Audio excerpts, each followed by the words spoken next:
पर हमारे दिल में, हमारे जहन में हिंदुस्तान है। हम पांवटा साहिब के वासी हैं। हिंदू, मुस्लिम, सिख, ईसाई सब इकट्ठे हैं। मेरा उन ये लोगों की तरफ इशारा है, साफ इशारा है, जो लोग समाज में जहर घोलने की कोशिश कर रहे हैं कि वो भी अपने गिरेबान में झांक कर देखें। अभी अगर कोई हमारी तरफ उंगली करेगा और हमको ये एहसास कराने की कोशिश करेगा कि हम कम संख्या के हैं या हम लोग कमज़ोर होते हैं, ऐसा बिल्कुल नहीं है। हम अपनी संख्या में भी पूरे हैं। हमारे गुरु महाराज कहेंगे 1.25 लाख से 1 करोड़ का गुरु गोविंद नाम को।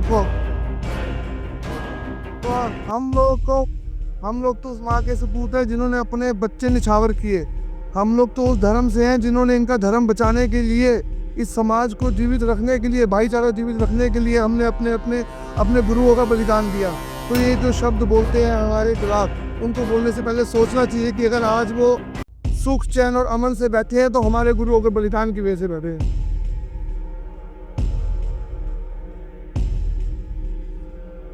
आगे मेरे नौजवान भाइयों से सिर्फ यही मेरा तुम सबसे, हमारी चुप्पी ही हमारा हथियार है। पर अगर हमारी तरफ कोई उंगली करेगा तो हम चुप नहीं बैठेंगे। पर हमने अभी शांति के साथ रहना है। अभी चीज़ें कंट्रोल में है। प्रशासन ने हमारा पूरा साथ दिया है, सरकार ने हमारा पूरा साथ दिया है। तो अभी हमें इस दिशा में बढ़ने की जरूरत नहीं है कि भी हमारे साथ कुछ गलत अन्याय हुआ है। हाँ, जिसने हमारे खिलाफ बोला, हमने एहसास कराया और हमारी ताकत थी कि 2 घंटे में फेसबुक पे उनको अपनी माफ़ी लिखनी पड़ी। हमारे तो बुजुर्गों ने 2 दिन का टाइम दिया था।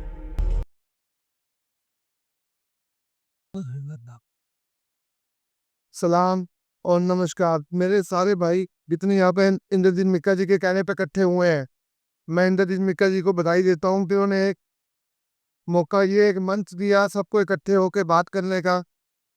और मैं सारे अपने जो बड़े बुजुर्ग देख रहा हूँ, रमजान भाई जैसे, सुलझे हुए और लोग, तोमर साहब हमारे बीच में आए हैं, शुक्रदीन जी हमारे बीच में है, और ऐसे कई बड़े चेहरे जो मैं देख रहा हूँ, जो सुलझे हुए समाज को इकट्ठा रखने वाले व्यक्ति आज हमारे बीच में बैठे हैं।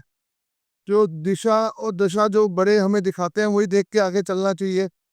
बहकाने के लिए तो बहुत लोग बहका देते हैं। जो पिछले दिनों में प्रकरण हुआ पांवटा साहिब के अंदर, मेरा मानना है कि उस प्रकरण के बाद, जोर से बोले, थोड़ा जोर से बोले थोड़ा सा, ये जो पिछले दिनों लोग बैठे हुए हैं ये सुनने के लिए बैठे सर, आपके जो है ना आवनाओं को आपकी, जो ये जो पिछले दिनों में पांवटा साहिब में जो ये प्रकरण हुआ, मुझे लगता है उसके रोष में, उसके बाद हमारे सबके दिनों में एक रोष तो था कि हमें अलग थलग दिखाने की कोशिश की गई, हमारे भाईचारे के बीच में दरार डालने की कोशिश की गई।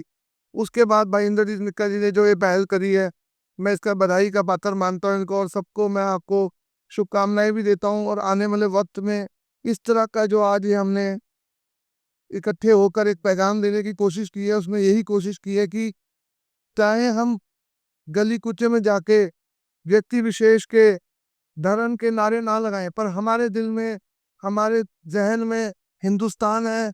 हम पांवटा साहिब के वासी हैं। हिंदू, मुस्लिम, सिख, ईसाई सब इकट्ठे हैं। ये नारे के साथ हम अपनी जो मैसेज देना चाह रहे हैं प्रशासन को, और जो लोग हमारे खिलाफ, जिन्होंने अभी माइनॉरिटी के खिलाफ एक बच्चों के अगर भविष्य जुड़ने से और बच्चों के एक दूसरे के परिवारों में जाने से जो एक माहौल खराब होने का एक हर बारी एक मुद्दा बन जाता है। तो मेरा कहना तो यही है कि हम भी बड़े बुजुर्ग हैं, पहले तो अपने बच्चों को भी समझा के रखें। पर अगर बच्चे कहीं नहीं मानते और ये चीज़ें हो जाती हैं, तो उससे मेरा उन लोगों की तरफ इशारा है, साफ इशारा है, जो लोग समाज में जहर घोलने की कोशिश कर रहे हैं कि वो भी अपने गिरेबान में झांक कर देखें। अगर हम एक एक व्यक्ति जिन्होंने पिछले दिनों में इस तरह का जहर समाज में घोलने की कोशिश की है, एक एक व्यक्ति का नाम लेकर बात करें, तो कोई दूध का धुला हुआ नहीं है।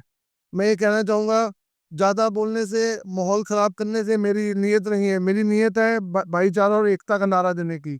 मैं आपका के साथ ही मिक्के भाई की पहल पे और बाकी लोगों की पहल पे आज जो हम इकट्ठे हुए हैं, मेरा आप सबसे भी यही संदेश है कि ये जो आज का हमारी ये जो सिटी बैठक है, इसमें भाईचारे में तब्दील करके एक ऐसा मैसेज समाज में हम सब दें कि अगर कोई हमारी तरफ उंगली करेगा और हमको ये एहसास कराने की कोशिश करेगा कि हम कम संख्या के हैं या हम लोग कमजोर हैं, तो ऐसा बिल्कुल नहीं है।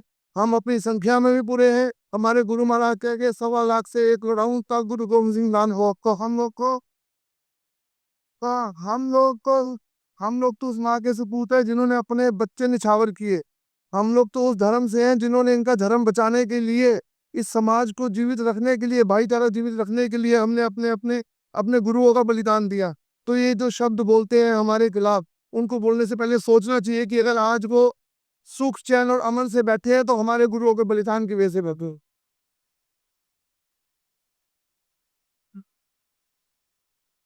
आगे मेरे नौजवान भाइयों से सिर्फ यही मेरा तुम सबसे, हमारी चुप्पी ही हमारा हथियार है। पर अगर हमारी तरफ कोई उंगली करेगा तो हम चुप नहीं बैठेंगे। पर हमने अभी शांति के साथ रहना है। अभी चीजें कंट्रोल में है।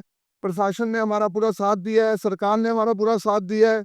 तो अभी हमें इस तरफ इस दिशा में बढ़ने की जरूरत नहीं है कि भी हमारे साथ कुछ गलत अन्याय हुआ है। हाँ, जिसने हमारे खिलाफ बोला, हमने एहसास कराया और हमारी ताकत थी कि 2 घंटे में फेसबुक पे उनको अपनी माफी लिखनी पड़ी। हमारे तो बुजुर्गों ने 2 दिन का टाइम दिया था। तो ये ये सारे ये सारी सूचो को नजर रखते हुए हम सबका एक ही विश्वास बनता है आपस में कि हम सब भाईचारे से रहें।